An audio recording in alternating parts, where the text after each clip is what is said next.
యేసు పరిశుద్ధ నామంలో చేరొచ్చిన మీ అందరికీ నా హృదయపూర్వక వందనాలు తెలియజేస్తున్నాను. అందరూ బాగున్నారా? వినపడలా? అందరూ బాగున్నారా? Thank you. దేవుని నామానికి మహిమ కలుగును గాక. మనం అందరం కలిసి ఈ రీతిగా మరలా కొద్ది కాలం తర్వాత దేవుని యొక్క మాటలు నేర్చుకోవడం అనేటువంటిది, అందుని బట్టి దేవుని మహింపరచడం అనేటువంటిది ఎంతైనా దేవుడు మనకి అనుగ్రహించినటువంటి మహాభాగ్యం. ఈరోజు ఏర్పాటు చేయబడినటువంటి ఈ ప్రత్యేకమైనటువంటి కూడికలో కొన్ని నిమిషాలు దైవ వర్తమానాన్ని నేర్చుకుందాం. యెషయా గ్రంథం 9వ అధ్యాయము 6వ వచనం ఒకసారి చదువుకుందాం. యెషయా గ్రంథము 9వ అధ్యాయము 6వ వచనం. మనకు శిశువు పుట్టెను, మనకు కుమారుడు అనుగ్రహింపబడెను, ఆయన భుజముల మీద రాజ్యభారం ఉండును. ఆశ్చర్యకరుడు, ఆలోచనకర్త, బలవంతుడైన దేవుడు, నిత్యుడగు తండ్రి, సమాధానకర్తయగు అధిపతి అని అతనికి పేరు పెట్టబడెను. ఓకే, యెషయా గారు ప్రవచించినటువంటి ప్రవచనాలలో ముఖ్యమైనటువంటి ప్రవచనం ప్రభు అయినటువంటి యేసుక్రీస్తు వారికి సంబంధించినటువంటి ఈ ప్రవచనం. యేసుక్రీస్తు వారు ఆయన జన్మించడానికి ముందే ఆయన జన్మకు సంబంధించినటువంటి ప్రవచనాలు, అలాగే ఆయన మరణానికి సంబంధించినటువంటి ప్రవచనాలు, ఆయన పరిచర్య చేస్తున్నప్పుడు పరిచర్యలో ఆయన ఎక్కడ పరిచర్య చేస్తారు, ఏ ప్రాంతంలో ఆయన పరిచర్య చేస్తారనేటువంటి దానికి సంబంధించినటువంటి ప్రవచనాలు యెషయా గారు చాలా వివరంగా తెలియజేశారు. 9వ అధ్యాయం 6వ వచనంలో మనం చూస్తాము, ఎలయనగా మనకు శిశువు పుట్టెను, మనకి కుమారుడు అనుగ్రహించబడెను, ఆయన భుజముల మీద రాజ్యభారం ఉంటుంది అని ఆయనకు ఏ పేర్లు పెట్టబడతాయో ముందుగా చెప్పాడు. ఏ పేర్లు పెట్టబడతాయంటే మనందరికీ తెలిసిన విషయాలే. ఆశ్చర్యకరుడు చెప్పేద్దాం ఒకసారి, అందరికీ తెలుసు కదా. ఆలోచనకర్త, బలవంతుడగు దేవుడు, నిత్యుడగు తండ్రి, సమాధానకర్తయగు అధిపతి అని ఆయనకు పేరు పెట్టారా? పెట్టబడుతుందా? పెట్టబడును. To be called, to be named, పెట్టబడును. పెట్టబడబోయేటువంటి ఒక పేరును గురించి ప్రస్తావిస్తున్నారు. బైబిల్లో ఇలాంటి సందర్భం కొంచెం విశేషంగా కనిపిస్తూ ఉంటుంది. పుట్టకముందే పేర్లు పెట్టబడినటువంటి వాళ్ళు కూడా బైబిల్లో ఉన్నారు, తెలుసా? పుట్టకముందే పేర్లు పెట్టబడినటువంటి వాళ్ళు. అబ్రహాము తన కుమారుడైనటువంటి ఇస్సాకు విషయంలో కావచ్చు, ఇస్మాయిల్ విషయంలో కావచ్చు, పాత నిబంధనలు మనం చూస్తాం. క్రొత్త నిబంధనలో కూడా బాప్తిస్మిచ్చి యోహాను, ఆయన పుట్టకముందే ఆయనకు పేరు పెట్టబడింది. తర్వాత యేసుక్రీస్తు వారికి కూడా ఆయన పుట్టకముందే పేర్లు పెట్టబడినటువంటి సందర్భాల గురించి మనం అక్కడ ఆలోచన చేస్తాం. పుట్టకముందే పేర్లు పెట్టబడినటువంటి సందర్భంలో యేసు ప్రభు వారిని గురించి ఒక పేరు లేదా ఒక బిరుదు లేదా ఆయన చేసేటువంటి పనికి సంబంధించి, ఆయనకున్నటువంటి లక్షణానికి సంబంధించి ఒక పేరు ఏంటి అంటే ఆశ్చర్యకరుడు అనేటువంటిది. ఈరోజు ఈ కూడిక ఏర్పాటు చేసుకున్న కుటుంబాన్ని, ఇక్కడ ఉన్నటువంటి మనలందరినీ కూడా దేవుడు ఆశ్చర్య రీతిలో మనలను పోషించాడు. ఆశ్చర్యమైనటువంటి రీతిలో ఇంతకాలం మనకు కాపుదలు అనుగ్రహించాడు. ఆశ్చర్యమైనటువంటి రీతిలో మనలందరినీ కూడా ఇప్పటివరకు నడిపించాడు. ఈరోజు క్షేమంగా మనం ఇక్కడ నిలబడున్నాము అని అంటే అది మన గొప్పతనం ఎంత మాత్రం కాదు, కానీ కేవలము ఆయన కృప అనేటువంటిది మనం నేర్చుకోవాలి. ఈ ఆశ్చర్యకరుడు అనేటువంటి పదాన్ని హెబ్రీలో, అంటే పాత నిబంధన హెబ్రీలో రాయబడింది కాబట్టి హెబ్రీలో మనం చూస్తే దాని అర్థం మిరాకిల్ అనేటువంటి పదానికి సమాంతరమైనటువంటి పదం ఉపయోగించబడింది. మిరాకిల్ అంటే మనకు అర్థమవుతుంది అద్భుతం, ఏదో ఒక గొప్ప ఆశ్చర్యం, అద్భుతం లేదా గొప్ప మహత్కార్యం లాంటిది అనమాట. ఇంగ్లీష్ బైబిల్లో వండర్ అనేటువంటి మాటను ఉపయోగిస్తాడు. వండర్ఫుల్ అనేటువంటి మాట. వండర్ అని అంటే ఒక వింత, ఒక ఆశ్చర్యకరమైనటువంటి విషయం. ఇంగ్లీష్ బైబిల్లో వండర్ఫుల్ కౌన్సిలర్ అనేటువంటిది ఒకే ఒక పదంగా ఉపయోగించబడింది. తెలుగులో దాన్ని రెండుగా తర్జుమా చేశారు. వండర్ఫుల్ అనేటువంటి దాన్ని, కౌన్సిలర్ అనేటువంటి దాన్ని. వండర్ఫుల్ అని అంటే ఆశ్చర్యకరుడు అని, అలాగే కౌన్సిలర్ అంటే ఆలోచనకర్త అని రెండు పదాలుగా తెలుగులో తర్జుమా చేశారు. ఆశ్చర్యకరుడు అనేటువంటి పదాన్ని గురించి మనం ఇక్కడ ఆలోచన చేస్తాము. నేను చెప్పేటప్పుడు జాగ్రత్తగా వినండి.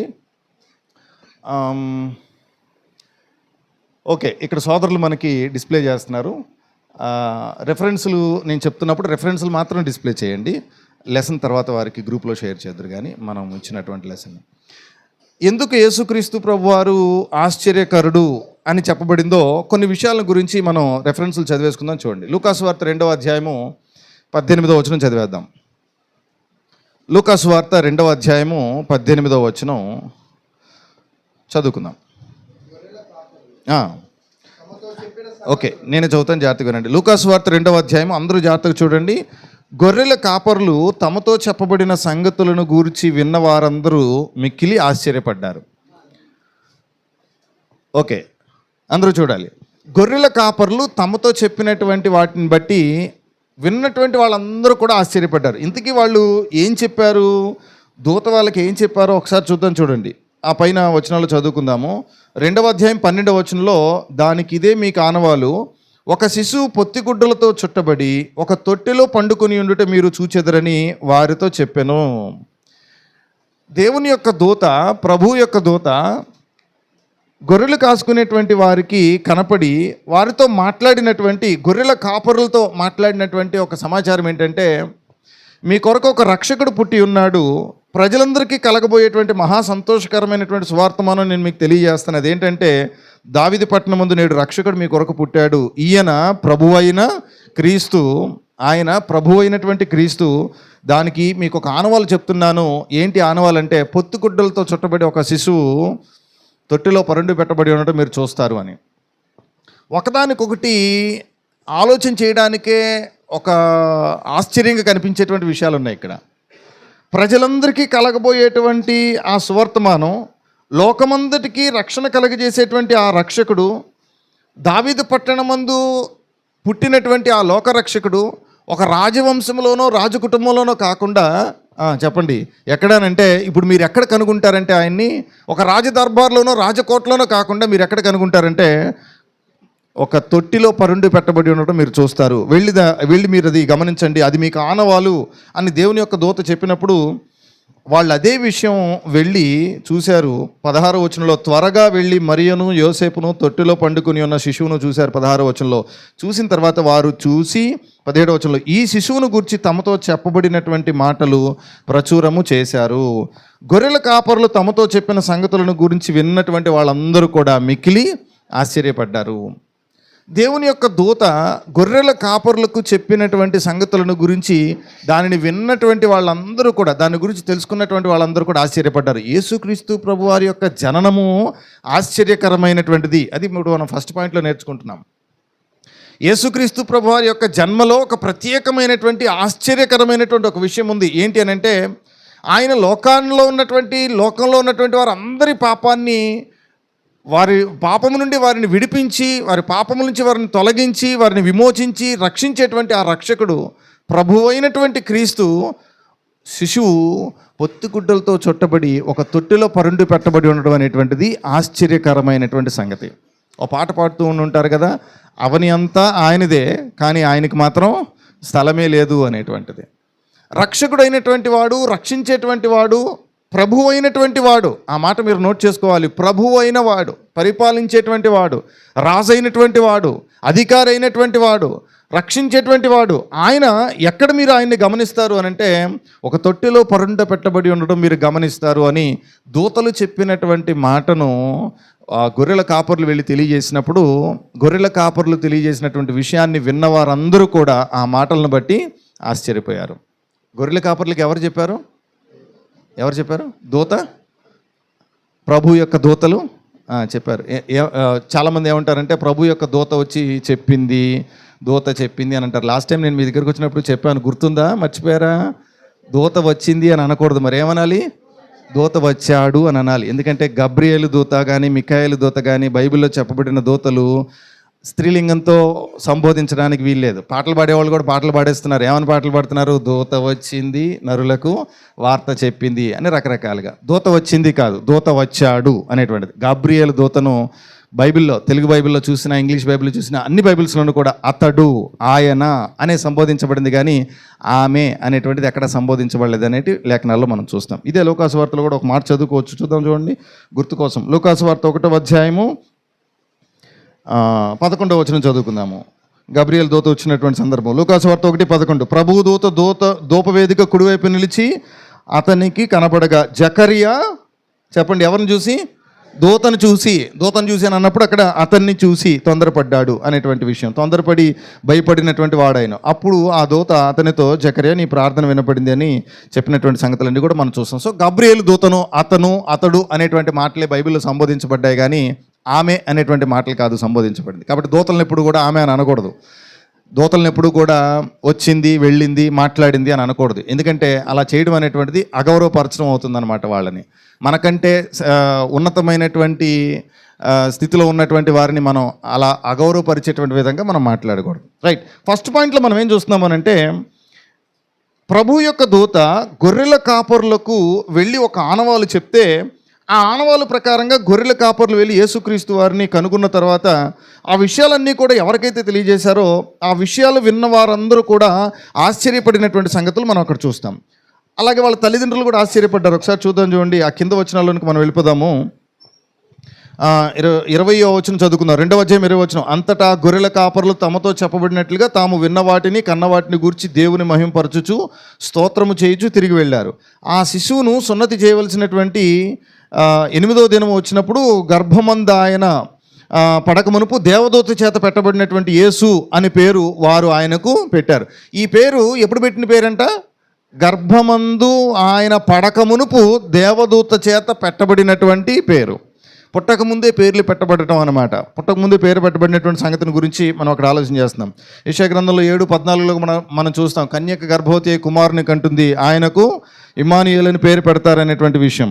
సో ఆయన పుట్టిన తర్వాత 8వ దినమున సున్నతి చేసినటువంటి సందర్భంలో ఆయనకు ఆ పేరు పెట్టబడినటువంటి సందర్భం గురించి మనం చూస్తాం. తర్వాత 33వ వచనం కూడా చదువుతున్నాం, చూడండి. 2వ అధ్యాయం 33వ వచనం. యోసేపును ఆయన తల్లియు ఆయనను గూర్చి చెప్పబడిన మాటలను విని ఆశ్చర్యపడ్డారు. ఎవరంట ఈ ఆశ్చర్యపడేది? యోసేపు మరియలు కూడా ఆశ్చర్యపడుతున్నారు. ఇంతకు ముందు వచనాలు ఎవరు ఆశ్చర్యపడ్డారు? మాటలు విన్నట్టు గొర్రెల కాపరులు చెప్పిన మాటలు విన్న వాళ్ళందరూ ఆశ్చర్యపడ్డారు. ఇప్పుడు ఎవరు ఆశ్చర్యపడుతున్నారు అని అంటే, మరియా యోసేపులు కూడా ఆశ్చర్యపడుతున్నారు. ఇప్పటి వరకు వారే పెంచారు, పోషించారు, వాళ్ళ కనుచూపుల్లోనే పెరిగాడు. కానీ ఈరోజు ఆయన గురించి ప్రజలు అనుకుంటున్నటువంటి మాటలను చూస్తుంటే, ఈరోజు ఆయన గురించి ప్రజలందరూ చెప్పుకుంటున్నటువంటి సంగతులు చూస్తుంటే తల్లిదండ్రులకు ఆశ్చర్యకరమైనటువంటి విషయాలు. ఈయన పుట్టకముందే ఈయన గురించి అనేకమైనటువంటి ప్రవచనాలు వాళ్ళకి తెలియబడి ఉన్నప్పటికీ, దూత ద్వారా వాళ్ళు బోధింపబడినప్పటికీ కూడా యేసు ప్రభువుని గురించి వారి తల్లిదండ్రులు ఆశ్చర్యపోతున్నారంట. 33వ వచనం. యోసేపును ఆయన తల్లియు ఆయనను గురించి చెప్పబడినటువంటి మాటలను విని ఆశ్చర్యపడ్డారు. విన్నటువంటి వాళ్ళందరూ ఆశ్చర్యపడ్డారు, అలాగే తల్లిదండ్రులు కూడా ఆశ్చర్యపడ్డారు. యేసుక్రీస్తు ప్రభువారి యొక్క జీవితంలో ఆయన జన్మకు సంబంధించినటువంటి విషయాలను గురించి ఆలోచన చేస్తేనే, ఆయన ఎందుకు ఈ భూమి మీదకి వచ్చారు, ఎలా ఈ భూమి మీదకి వచ్చారు అనేటువంటి విషయాన్ని ఆలోచన చేస్తేనే అదొక ఆశ్చర్యంతో కూడుకున్నటువంటి సంగతి. అందుకే ఆయనకున్నటువంటి పేర్లలో ఒక పేరు ఆశ్చర్యకరుడు అనేటువంటి పేరు. ఎందుకంటే ఆయన జన్మలోనే ఒక ప్రత్యేకమైనటువంటి ఆశ్చర్యం ఉంది. ప్రవక్తల ప్రవచనాలలో ఆయన ఉన్నటువంటి వాడు, ఆయన జన్మను గురించి. రెండవది, ఆయన పుట్టకముందే పేరు పెట్టబడినటువంటి వాడు ఆయన జన్మకు సంబంధించి. పైగా ఆయన పుట్టిన తర్వాత ప్రభువుగా ఆయన పుట్టుతున్నాడు, ప్రభువుగా ఆయన పుట్టాడు. అయినా కూడా ఆయన ఒక పెద్ద రాజదర్బార్ లాంటి ప్రాంతంలోనో, ఒక సంపన్నమైనటువంటి ప్రాంతంలోనో కాకుండా ఒక తొట్టెలో పరుండ పెట్టబడుతున్నటువంటి సందర్భాలు. ఆయన జన్మ ఎంత సామాన్యమైనటువంటిదిగా, ఎంత సాధారణమైనటువంటిదిగా ఉండి ఆశ్చర్యపరిచిందో గొర్రెల కాపరులను కానీ, వారి మాటలు విన్నటువంటి వారిని కానీ, తల్లిదండ్రులను కానీ, ఆ కాలంలో ఉన్నటువంటి వారిని ఎంత ఆశ్చర్యపరిచిందో మనం అక్కడ ఆలోచన చేస్తున్నాం. రెండో పాయింట్ కూడా మనం ఆలోచన చేద్దాం. ఎందుకు ఆయన ఆశ్చర్యకరుడు అని చెప్పబడ్డాడు అని అంటే, రెండో పాయింట్లో ఆయన యొక్క బోధకు కూడా ప్రజలు ఆశ్చర్యపడ్డారు. చూద్దాం ఒకసారి. మత్తయి సువార్త 7వ అధ్యాయము, పరిశుద్ధ గ్రంథం ఓపెన్ చేసి చదువుకుందాము. మత్తయి సువార్త 7వ అధ్యాయము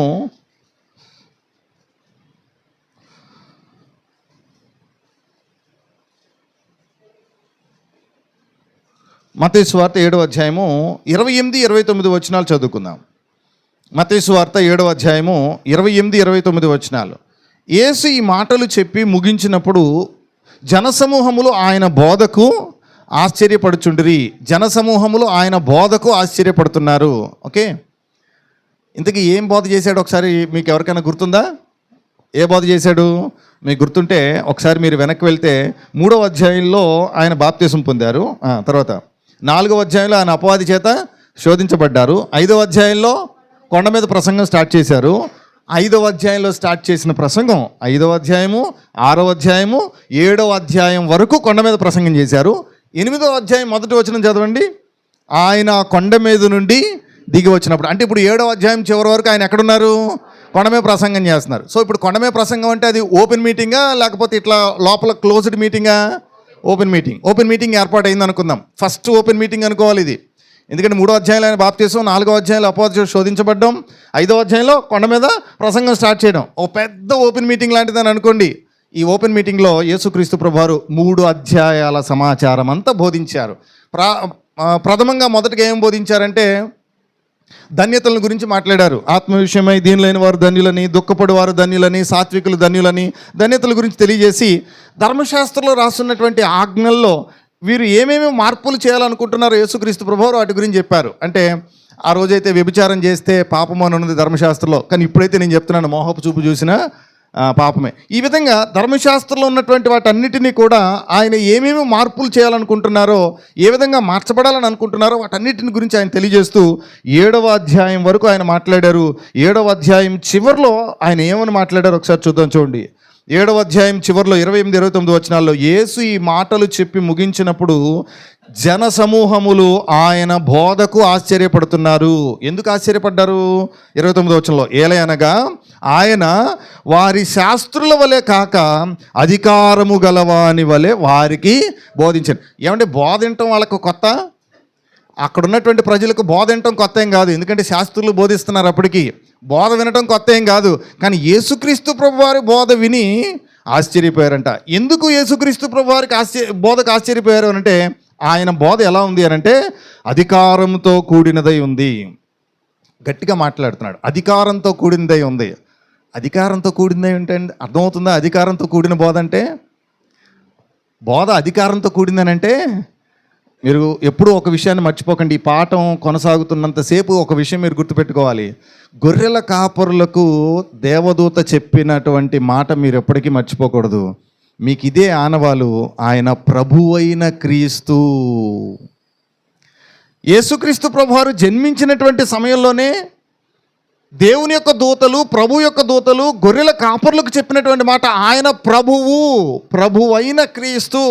ప్రభువు అంటేనే పరిపాలించేవాడు, ప్రభువు అంటేనే అధికారం కలిగినటువంటి వాడు. కాబట్టి ఇప్పుడు ఆయన మాట్లాడితే ఎలా మాట్లాడతాడు? అధికారికంగానే మాట్లాడతాడు. మరి శాస్త్రులు ఎలా మాట్లాడేవాళ్ళు?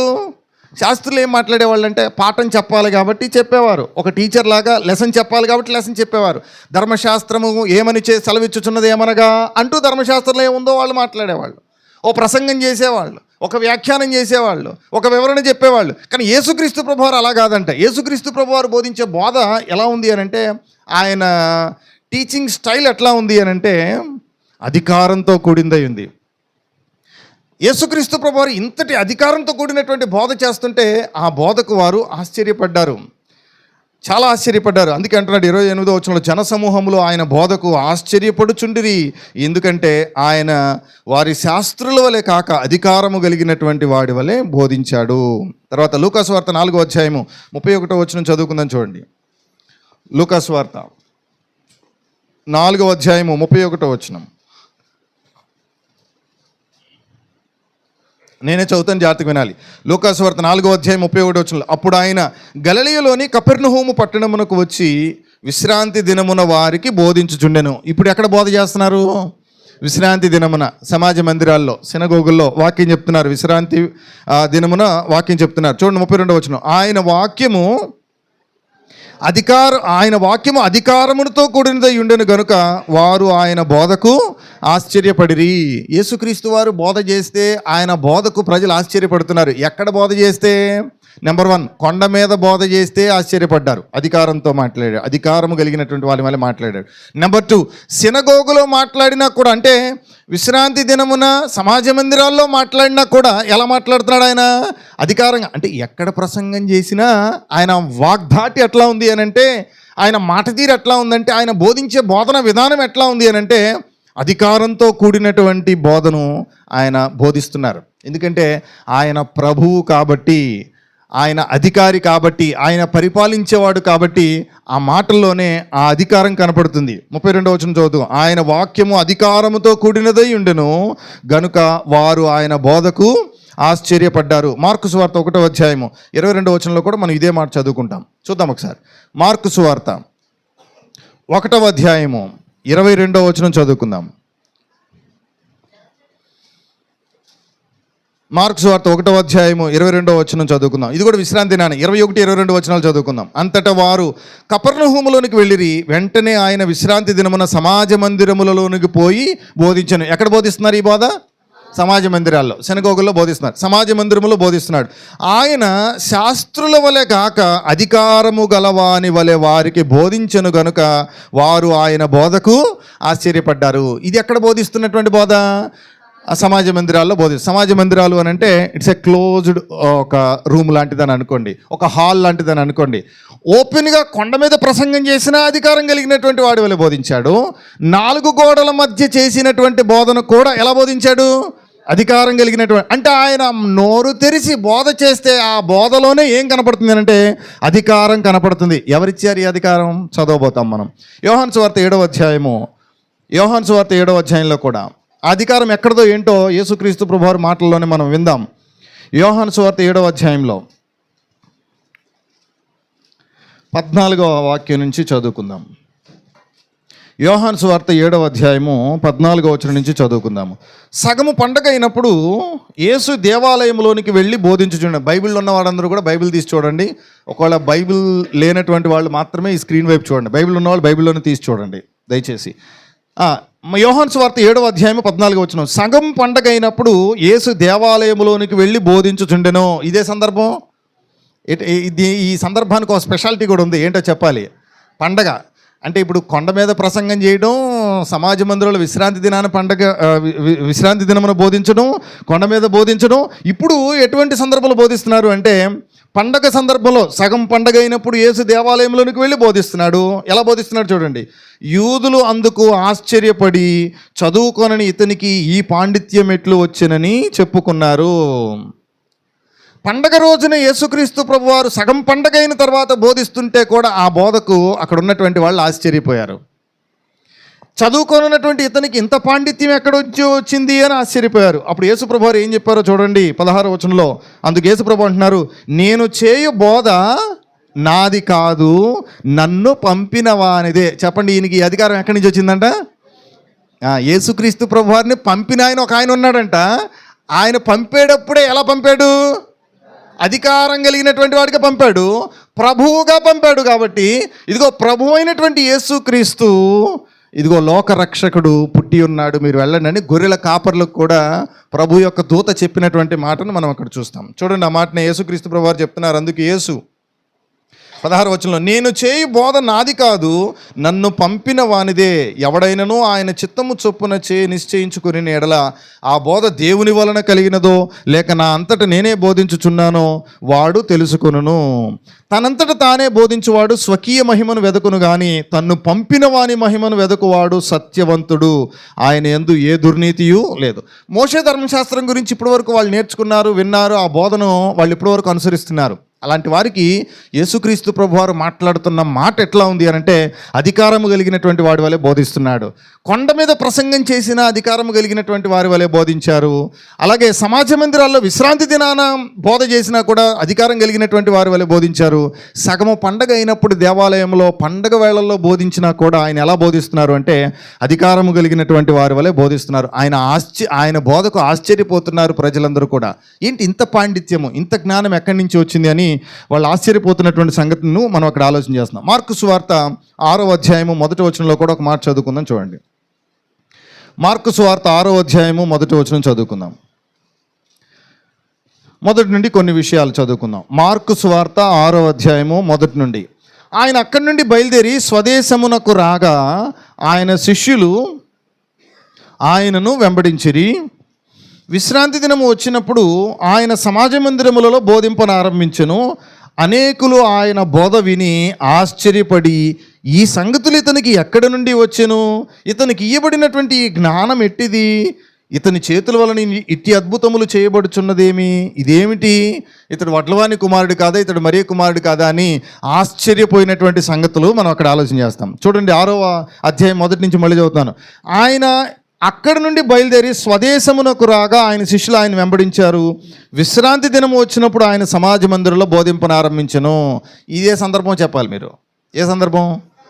ఇంకొక పాయింట్ కూడా చెప్పాలి మీరు. విశ్రాంతి దినమే, కానీ ఇందులో ఒక స్పెషల్ పాయింట్ నోట్ చేసుకోవాల్సింది ఏంటంటే ఆయన హోమ్ టౌన్కి వచ్చాడు స్వదేశంలో. స్వదేశంలో కూడా ఆయన మాట్లాడేటప్పుడు ఎలా మాట్లాడుతున్నాడు అని అంటే చాలా గంభీరంగా మాట్లాడుతున్నాడు. అసలు ఎంత జ్ఞానయుక్తంగా మాట్లాడుతున్నాడు అంటే, ఈ సంగతులు ఇతనికి ఎక్కడి నుంచి వచ్చను, ఇతనికి ఇవ్వబడినటువంటి ఈ జ్ఞానం ఎట్టిది, ఇతని చేతుల వల్ల ఇట్టి అద్భుతాలు జరుగుతున్నాయి, ఇదేంటి, వీళ్ళందరూ కూడా మన కళ్ళ ముందు పుట్టి పెరిగినటువంటి వాళ్ళే కదా అని అక్కడ ఉన్నటువంటి వారిని బట్టి తృణీకరిస్తున్నటువంటి ఆ సందర్భాలను మనం అక్కడ ఆలోచన చేస్తున్నాం. 6వ అధ్యాయంలో క్రిందకి చదువుకుంటే వాళ్ళు అన్నటువంటి మాటలన్నింటినీ కూడా మనం అక్కడ చూస్తాం. యేసుక్రీస్తు ప్రభువారు కొండ మీద ప్రసంగం చేసిన, సమాజ మందిరంలో విశ్రాంతి దినాన ప్రసంగం చేసిన, పండగ సమయాల్లో ప్రసంగం చేసిన, ఆఖరికి స్వదేశంలో చేసినా కూడా, ఆయన ఏ ప్రాంతంలో ప్రసంగం చేసినా కూడా ప్రతి ప్రసంగానికి కూడా ఆ ప్రసంగం వినేటువంటి వాళ్ళు ఆశ్చర్యపోతున్నారు. ఎందుకంటే యేసుక్రీస్తు ప్రభువారు నోరు తెరిచి వాక్యం ప్రకటించడం ప్రారంభిస్తే ఆయన మాట్లాడేటువంటి మాటకు, ఆయన జ్ఞానయుక్తంగా ఆయన మాట్లాడేటువంటి మాటలకు, ఆయన వాగ్ధాటికి, ఆయన అధికారంతో కూడినటువంటి బోధకు జనులందరూ కూడా ఆశ్చర్యపడుతున్నారు. ఫస్ట్ పాయింట్లో మనం ఏం చూసామంటే, ఆయన జన్మే ఆశ్చర్యకరమైనటువంటిది. అందరి జన్మల్లాగా సాధారణమైనటువంటిది కాదు, ఒక ప్రత్యేకమైనటువంటిది. పుట్టకముందే పేర్లు పెట్టబడినటువంటి జన్మ, అలాగే ప్రవక్తల ప్రవచనాలలో వ్రాయబడి ఉన్నటువంటి జన్మ. ఆయన జన్మించబడినప్పుడు చాలా సాధారణమైనటువంటి వానిగానే ఆయన ఈ భూమి మీద జన్మించారు. ఫిలిప్పీ పత్రికలో మనం చదువుకుంటాం కదా, దేవునితో సమానముగా ఉండుట విడిచిపెట్టకూడని భాగ్యమని ఎంచుకొనలేదు కానీ దాసుని స్వరూపమును ధరించుకొని నరుడుగా ఈ భూమి మీదకి ఆయన తను తాను తగ్గించుకొని వచ్చాడు. ఎంత ఆశ్చర్యకరమైనటువంటి విషయం ఆ విషయం. యేసుక్రీస్తు ప్రభువారి యొక్క జన్మను గురించి ఆలోచన చేస్తే ఎంతో ఆశ్చర్యకరమైనటువంటి విషయం. అలాగే ఆయన బోధన గురించి ఆలోచన చేస్తే బోధ చాలా ఆశ్చర్యకరమైనటువంటి బోధ. ఆ బోధ విన్నటువంటి వాళ్ళందరూ కూడా ఆశ్చర్యపోయారు, అవాక్కైపోయారు ఆ బోధ విన్నటువంటి వాళ్ళందరూ కూడా. ఇది 2వ పాయింట్లో మనం ఇక్కడ ఆలోచన చేస్తున్నాం. 3వ పాయింట్లో కూడా మనం ఒక విషయం ఆలోచన చేద్దాం. చూడండి, మార్కు సువార్త 11వ అధ్యాయము 18వ వచనం కూడా ఒక మాట చదివేసుకుందాం. చూడండి, మార్కు సువార్త 11వ అధ్యాయము, మార్కు సువార్త 11వ అధ్యాయము 18వ వచనం నేను చదువుతాను, జాగ్రత్తగా చూడాలి. శాస్త్రులను ప్రధాన యాజకులను ఆ మాట విని జనసమూహమంతయు ఆయన బోధకు బహుగా ఆశ్చర్యపడుట చూచి ఆయనకు భయపడ్డారు. జనసమూహమంతయు ఎంత ఆశ్చర్యపోతున్నారంట, బహుగా ఆశ్చర్యపోతున్నారంట, మిక్కిలి ఆశ్చర్యపోతున్నారు. యేసుక్రీస్తు ప్రభువారు బోధ చేస్తుంటే శాస్త్రులు ప్రధానులు కూడా యేసుక్రీస్తు వారి యొక్క మాటలు విని ఆయన మాటలకు, ఆయన మాట్లాడేటువంటి మాటలకు భయపడిపోయారంట. ఆ మాట చూడండి, అక్కడ రాసి ఉంటుంది, ఎంత బాగుందో. శాస్త్రులను ప్రధాన యాజకులను ఆ మాట విని జనసమూహమంతయు ఆయన బోధకు బహుగా ఆశ్చర్యపడుట చూచి ఆయనకు భయపడి.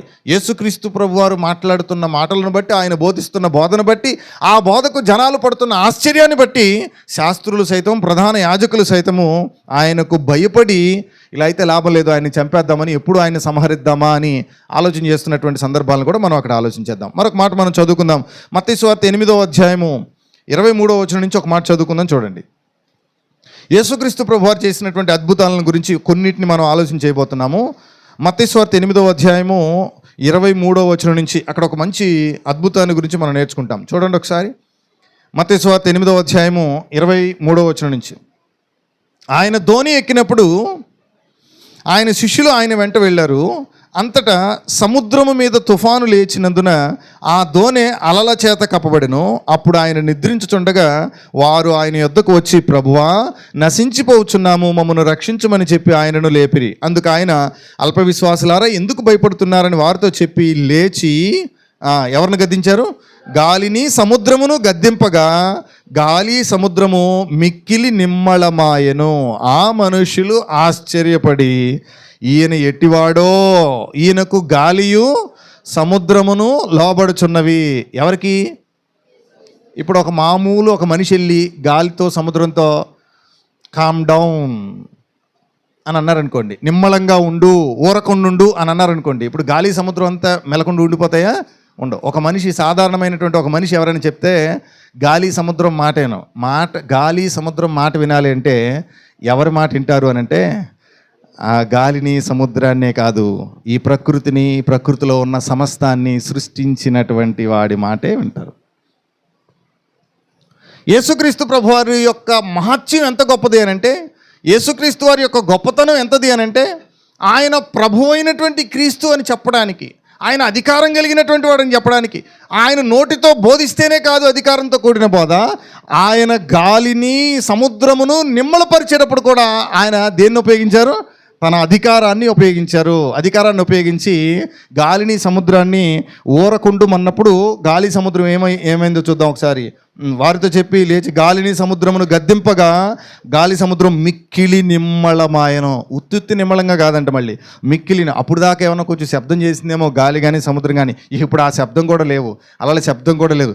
పిన్ డ్రాప్ సైలెంట్గా అయిపోయింది. ప్రిన్సిపల్ గారు కనుక రూమ్లోకి వస్తే పిల్లలందరూ కూడా ఎలా సైలెంట్ అయిపోతారో ఆ టైప్లో యేసుక్రీస్తు ప్రభువారు నిమ్మళమైపోండి అని అనగానే గాలి సముద్రము నిమ్మళమైపోయాయి. అంటే గాలికి సముద్రానికి తెలుసు యేసుక్రీస్తు ఎవరో, గాలికి సముద్రానికి తెలుసు తనను కమాండ్ చేసేది ఎవరో, తనకు ఆజ్ఞ ఇచ్చేది ఎవరో గాలికి సముద్రానికి కూడా తెలుసు. కనుక యేసుక్రీస్తు వారి మాట వినగానే గాలి సముద్రము మిక్కిలి నిమ్మళం. ఆ వెంటనే ఆ మనుషులు ఆశ్చర్యపడి ఈయన ఎట్టివాడో, ఈయనకు గాలియు సముద్రమును లోబడుచున్నవని చెప్పుకున్నారు. యేసుక్రీస్తు ప్రభువారికి సమస్తమును లోబడాలి, యేసుక్రీస్తు ప్రభువారికి అందరూ లోబడాలి. పేతురు గారు ఇలా చెప్తారు, అన్ని జనుల దగ్గరికి వెళ్ళి స్వార్థను ప్రకటించేటప్పుడు కొర్నేలి ఇంటి దగ్గర, మీ అందరికి గుర్తుంది కదా, యేసుక్రీస్తు అందరికీ ప్రభువు, ఆయన అందరికీ ప్రభువు, ఆయన అన్నిటికీ ప్రభువు. ఆయన గాలికి సముద్రానికే కాదు, మనుషులందరికీ అన్నిటికీ ఆయన ప్రభువు అయి ఉన్నాడు. ఆయన పరిపాలించేటువంటి వాడై ఉన్నాడు, ఆయన అధికారై ఉన్నాడు. నెక్స్ట్ ఇంకొక మాట కూడా మనం చదివేద్దాం చూడండి. మత్తయి సువార్తలోని 9వ అధ్యాయంలో 32వ వచనంలో కూడా మనం ఒక మాటను చదువుకుందాం. అక్కడ కూడా ఒక అద్భుతాన్ని గురించి నేర్చుకుందాం. 32వ వచనం నుంచి 9వ అధ్యాయము 32వ వచనం నుంచి చదువుకుందాం. యేసును ఆయన శిష్యులను వెళ్ళుచుండగా కొందరు దయ్యం పట్టినటువంటి ఒక మోగవాన్ని ఆయన యొద్దకు తీసుకుని వచ్చారు. దయ్యము వెళ్ళగొట్టబడిన తర్వాత ఆ మోగవాడు మాట్లాడగా జన సమూహములు ఆశ్చర్యపడి ఇశ్రాయేలులో ఇలాగ ఎన్నడూ కనపడలేదని చెప్పుకున్నారంట. ఏంటి సందర్భం? ఒక మోగవాడు నోరు తెరిచి మాట్లాడుతున్నాడు. ఇప్పటి వరకు అలాంటిది చెప్పడం జరిగిందా ఇశ్రాయేలీల్లో? జరగలేదంట. ఇశ్రాయేలీల్లో వాళ్ళు ఆ తరంలో ఇప్పటి వరకు చూడనటువంటి ఒక గొప్ప ఆశ్చర్యం యేసుక్రీస్తు ప్రభువారు చేశారు. ఏం చేశారు అని అంటే మోగవాడికి నోరిచ్చారు. రైట్. ఆ తర్వాత నెక్స్ట్ మళ్ళీ ఇంకొక మాట కూడా చదువుకుందాం చూడండి. ఇంకొక మాట కూడా చదువుకుందాం. లూకాసు వార్త 2వ అధ్యాయము, లూకాసు వార్త 2వ అధ్యాయం 10వ వచనం నుంచి చదువుకుందాం ఒకసారి. లూకాసు వార్త 2వ అధ్యాయం 10వ వచనం. ఆ దూత భయపడకుడి, ఇదిగో ప్రజలందరికీ కలగబో మహా సంతోషకరమైనటువంటి శుభవర్తమానం మీకు తెలియజేయుచున్నాను. దావీదు పట్టణమందు నేడు రక్షకుడు మీ కొరకు పుట్టి ఉన్నాడు. ఈయన ప్రభు అయినటువంటి యేసుక్రీస్తు. ఈయన ప్రభు అయినటువంటి యేసుక్రీస్తు. ప్రభువు అయిన క్రీస్తు అనేటువంటి మాటలోనే, ప్రభువు అనేటువంటి మాటలోనే ఆయన యొక్క అధికారం కనపడుతుంది, క్రీస్తు యొక్క అధికారం కనపడుతుంది. క్రీస్తు పరిపాలన చేసేటువంటి వాడు, ఆయన రాజు అనేటువంటి మాటను అక్కడ మనం చూస్తాం. మత్తయి సువార్తలో మనం చూసినటువంటి 2 సందర్భాల్లో, 8వ అధ్యాయంలో కావచ్చు, 9వ అధ్యాయంలో కావచ్చు, ఈ ఉన్నటువంటి 2 సందర్భాల్లో చూస్తే ఆయన గాలిని సముద్రాన్ని నిమ్మలపరిచినటువంటి సందర్భం కావచ్చు, ఆయన మోగవారికి ఆయన నోరిచ్చినటువంటి సందర్భం కావచ్చు, అనారోగ్యం మీద అధికారం కలిగి, లేదంటే జబ్బు మీద అధికారం కలిగి, బలహీనతల మీద అధికారం కలిగి, సృష్టి మీద అధికారం కలిగి, మనుషుల మీద అధికారం కలిగి, సమస్తము పైన ఆయనకు అధికారం కలిగినటువంటి వాడిగా ఆయన మాట్లాడుతున్నటువంటి సందర్భాలు మనం చూస్తాం. మీకు గుర్తుంటే యేసుప్రభు వారు చనిపోయి సమాధి చేయబడి తిరిగి లేచిన తర్వాత కూడా అపోస్తలులు శృంగారం అనే దేవాలయం దగ్గరికి వెళ్ళినప్పుడు పుట్టుకతో కుంటివాడు ఒకడు ఉన్నాడు. ఆయన దగ్గరికి వెళ్ళినప్పుడు ఏమైనా ఇస్తారేమో వాళ్ళు అని భిక్షం అడుకోవడానికి కూర్చున్నాడు. అప్పుడు అపోస్తలులు ఒకటే చెప్పారు, వెండి బంగారాలు మా దగ్గర లేదు, కానీ మా దగ్గర ఒక నామం ఉంది, అధికారం కలిగినటువంటి నామం, ఆ యేసు నామంలో లేచినడు అని. అంటే ఆ యేసు నామము అని వారు చెప్పిన వెంటనే అధికారంతో కూడినటువంటి మాట వారు చెప్పగానే వాడు దిగ్గున లేచి నిలిచి గంతులు వేస్తూ దేవాలయంలోనికి వెళ్ళినటువంటి సందర్భాలు చూస్తాం. యేసుక్రీస్తు ఆయన ప్రభు అయినటువంటి యేసుక్రీస్తు, ఆయన అధికారము కలిగినటువంటి వాడు. ఇప్పటి వరకు మనం 3 పాయింట్లు చూసాం. ఒకటి, ఆయన జన్మ ఆశ్చర్యంతో కూడుకున్నటువంటిది. రెండవది, ఆయన బోధ ఆశ్చర్యంతో కూడుకున్నటువంటిది, అధికారముతో కూడినటువంటి బోధ.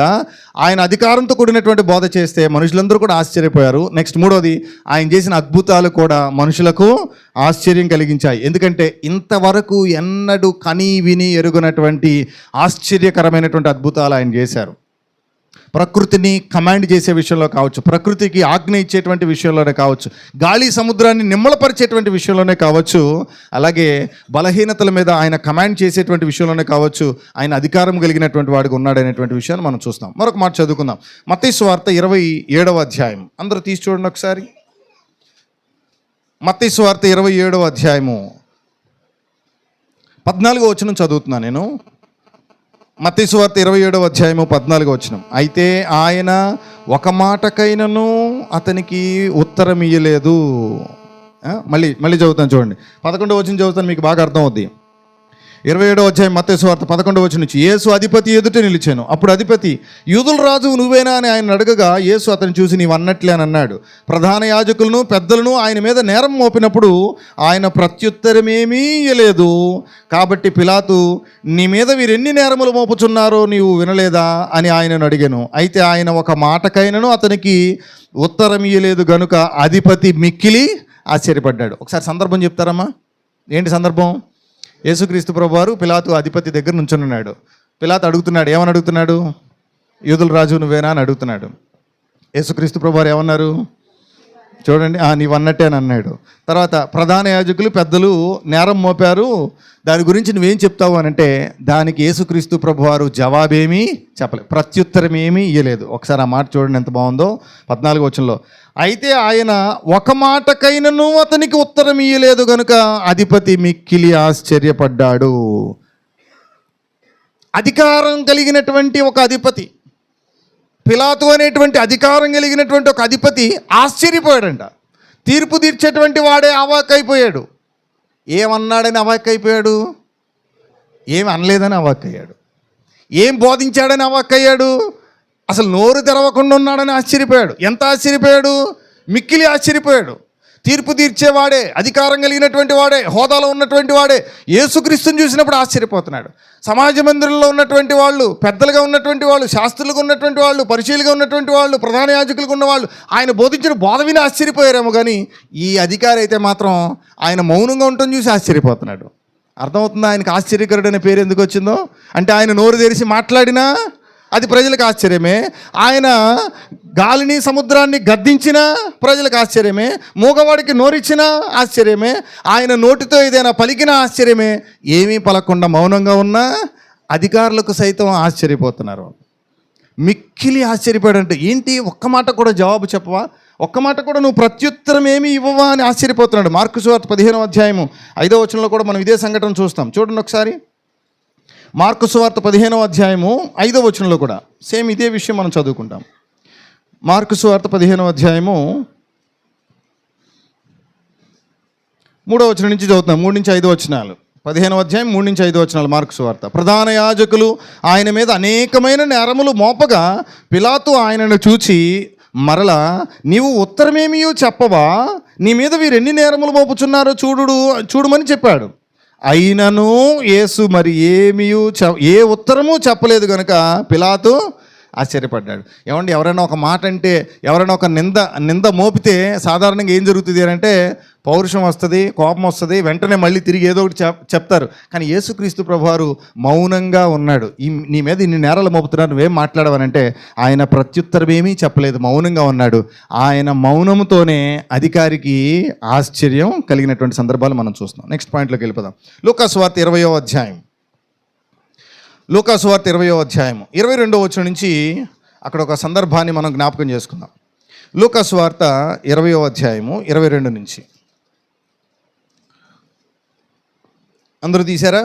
లూకా సువార్త 20వ అధ్యాయము 22వ వచనం నుంచి, ఆ పైన వచనం కూడా చదువుతా 21 నుంచి. వారు వచ్చి, బోధకుడా, నీవు న్యాయంగా మాట్లాడుచును బోధించుచును ఉన్నావు, నీవెవని యందును మోమాటం లేక సత్యముగానే దేవుని మార్గమును బోధించుచున్నావని ఎరుగుదుము. అసలు మనం కైసరికి పన్ను ఇవ్వటం న్యాయమా కాదా అని ఆయన అడిగారంట. అప్పుడు యేసుక్రీస్తు ప్రభువారు ఏమన్నారంటే, ఆయన వారి కుయుక్తిని గుర్తెరిగి, అంటే వాళ్ళకి అర్థం కాక అడిగారా, లేకపోతే ఈ ఇరకాటంలో పెడదామని అడిగారా? ఈయన్ని ఏదో ఒక రకంగా ఇరకాటంలో పెడదాము, రాజుగారి దగ్గర లేదా అధికారి దగ్గర ఈయన్ని నుంచో పెడదామన్న ఉద్దేశంతో కుయుక్తితో అడిగారు. అడిగినప్పుడు యేసుక్రీస్తు ప్రభువారు ఏం చేశారు చూడండి. ఒక దేనారం నాకు చూపించండి అని అడిగారు. దీని మీద రూపము పైవ్రాతయు ఎవరివి అని అడిగాడు. వారు కైసరివి అని అన్నారు. అందుకు యేసుక్రీస్తు ప్రభువారు, అలాగైతే కైసరివి కైసరికి ఇవ్వండి, దేవునికి చెల్లించడని వారితో చెప్పాను. వారు ప్రజల ఎదుట ఈ మాటలో తప్పు పట్ట నేరక చెప్పాలి, ఆయన ప్రత్యుత్తరమునకు ఎవరు ఆశ్చర్యపోయింది? ఎవరు? బుర్రన్నోళ్ళ బుర్రలేనోళ్ళ?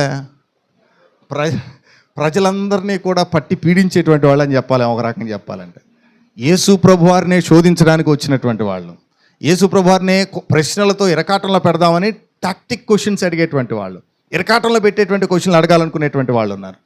అలాంటి వాళ్ళు యేసుక్రీస్తు ప్రభువారిని అడిగినప్పుడు ఆయన ఇచ్చినటువంటి స్మార్ట్ ఆన్సర్ని బట్టి, ఆయన ఇచ్చిన ప్రత్యుత్తరాన్ని బట్టి, జ్ఞానముతో ప్రజ్ఞతో కూడుకున్నటువంటి తెలివైనటువంటి ఆయన జవాబును బట్టి చెప్పండి వాళ్ళందరూ కూడా ఆశ్చర్యపోయినటువంటి సందర్భాన్ని మనం అక్కడ చూస్తాం.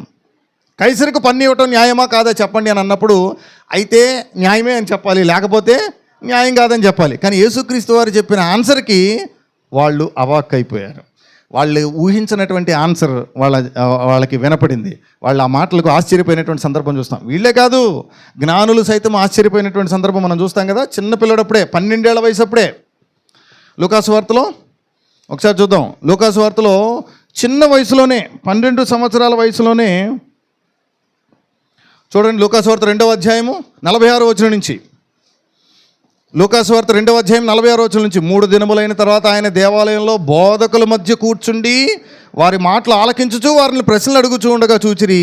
ఆయన మాటలు వినిన వారందరూ ఆయన ప్రజ్ఞకును ఆయన ప్రత్యుత్తరములకును విస్మయం అంటే ఆశ్చర్యం కంటే ఇంకా పెద్దదన్నమాట ఇది. విస్మయం అంటే ఇక మొహం తెల్లేశారని అర్థం. విస్మయం పొందారంటే వాళ్ళు ఎవరు? వీళ్ళు విస్మయం పొందిన వాళ్ళు సాధారణమైనటువంటి వాళ్ళ, లేకపోతే ఇతరులకు బోధించేటువంటి వాళ్ళు అని అంటే ఆయన బోధకులతో పాటు కూర్చున్నాడు. 46వ వచనం మీరు చూస్తే 3 దినములైన తర్వాత ఆయన దేవాలయంలో ఎవరి మధ్య కూర్చున్నాడు? చెప్పేటువంటి వాళ్ళ మధ్య కూర్చున్నాడు, బోధకుల మధ్య కూర్చున్నాడు, వాళ్ళని ప్రశ్నలు అడుగుతున్నాడు.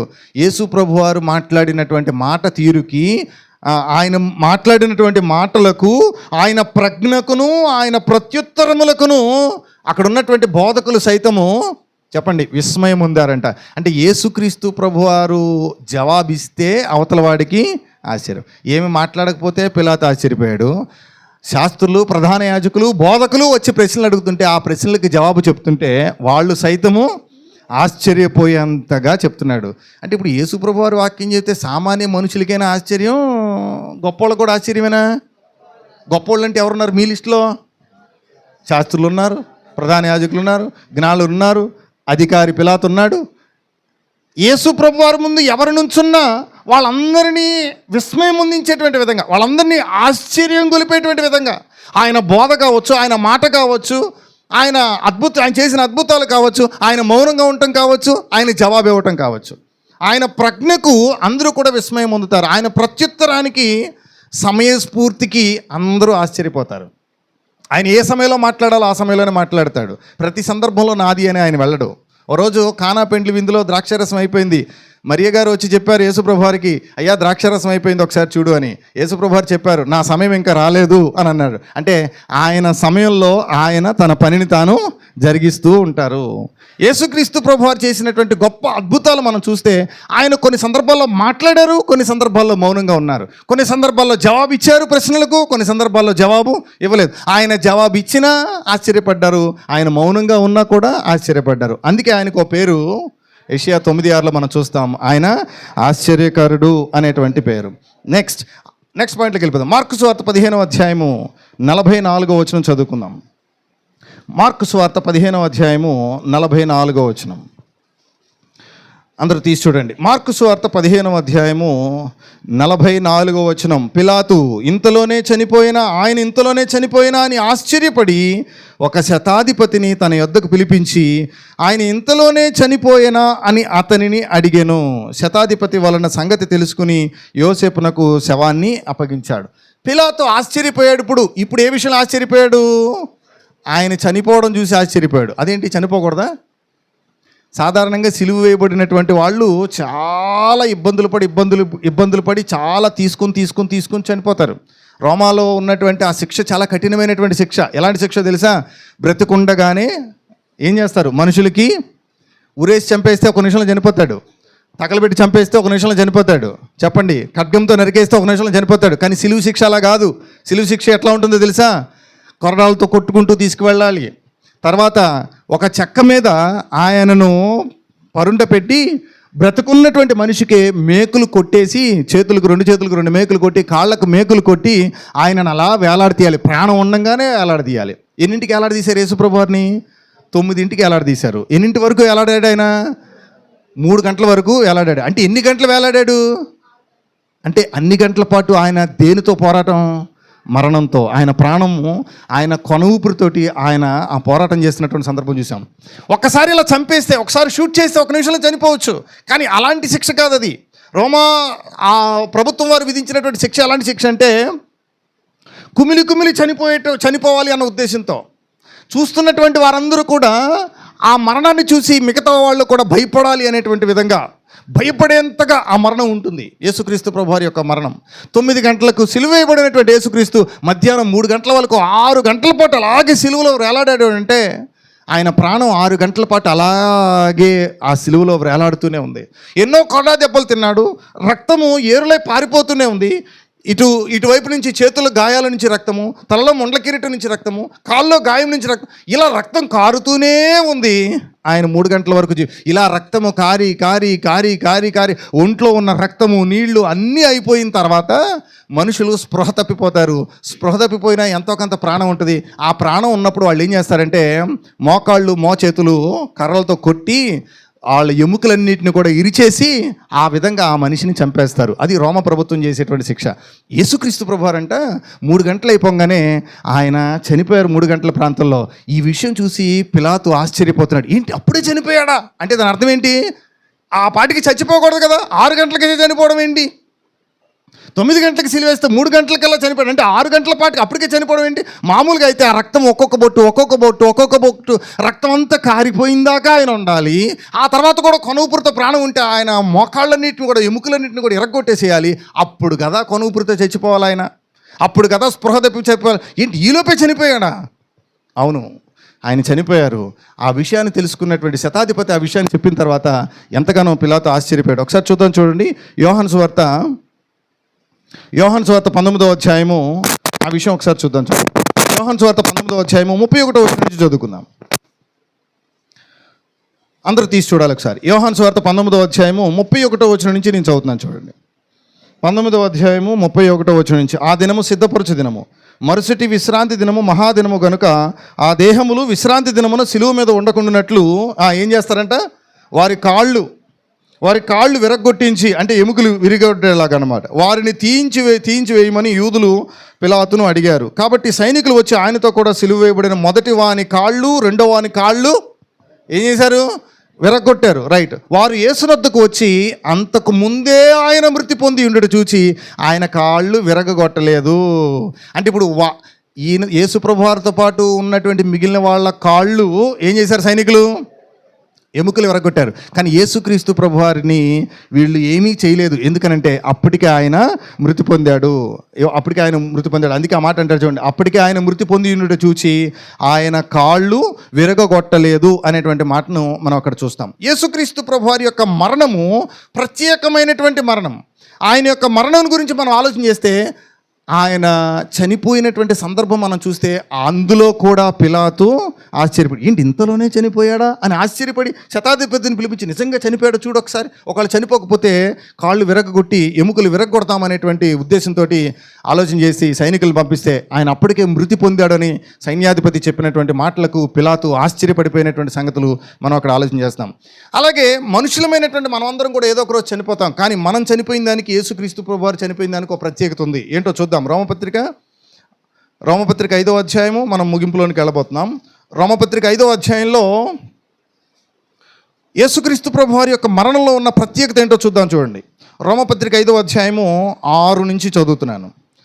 రోమపత్రిక 5వ అధ్యాయం 6 నుంచి, ఎలయనగా మనం ఇంకా బలహీనులమై ఉండగా క్రీస్తు యుక్త కాలమున భక్తిహీనుల కొరకు చనిపోయి. ఇక్కడ 2 పాయింట్లు నోట్ చేసుకోవాలి. ఒకటి, ఎప్పుడు చనిపోయాడంటే ఆయన యుక్త కాలమున చనిపోయాడు. రెండవది, ఎవరి కోసం చనిపోయాడు?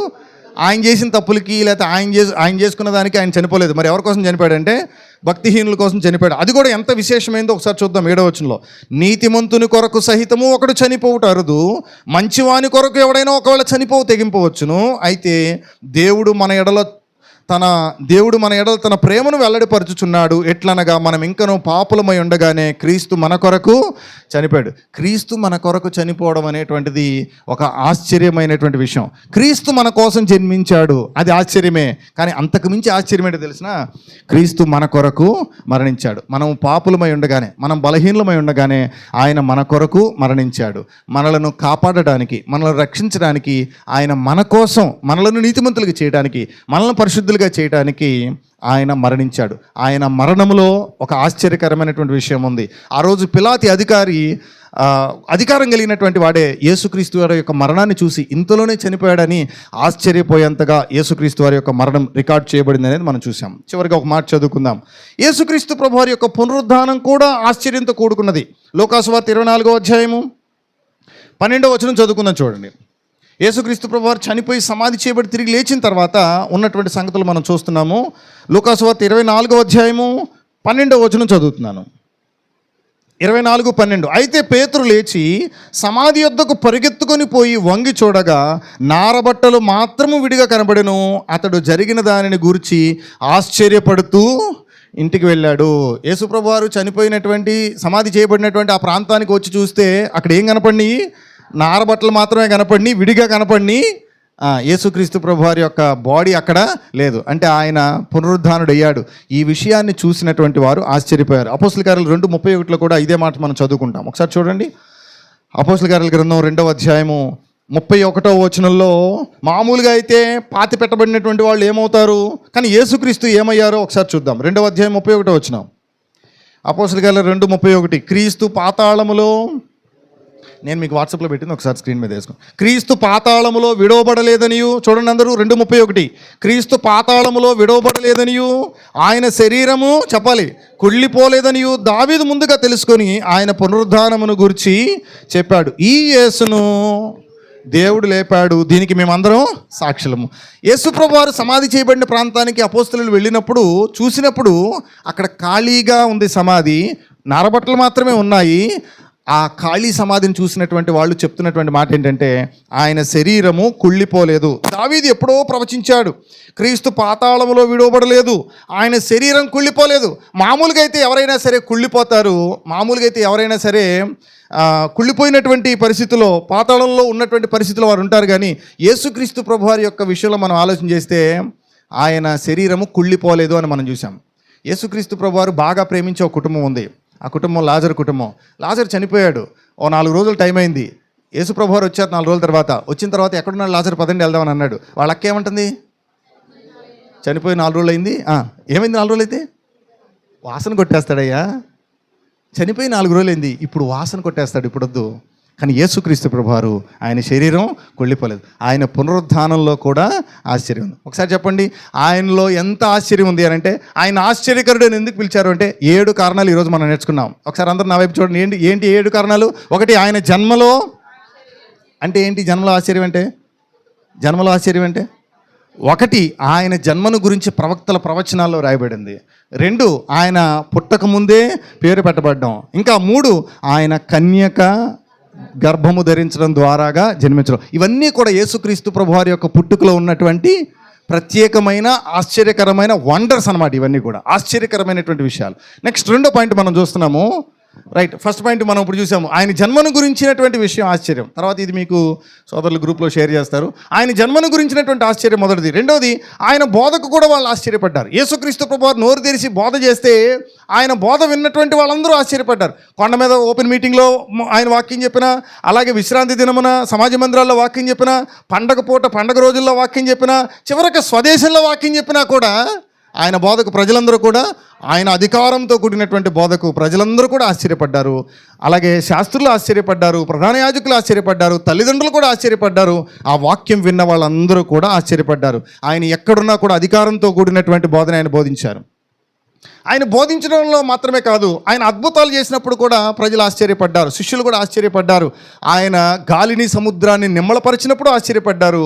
అలాగే ఆయన మూగవాడికి నోరిచ్చినప్పుడు ఆశ్చర్యపడ్డారు. ఇంతవరకు ఇశ్రాయేలులో ఇలాంటివి జరగలేదు. అలాంటి గొప్ప కార్యాలు ఆయన చేశారు. ఈ రెండే కాదండి, ఇంకా చాలా ఉన్నాయి.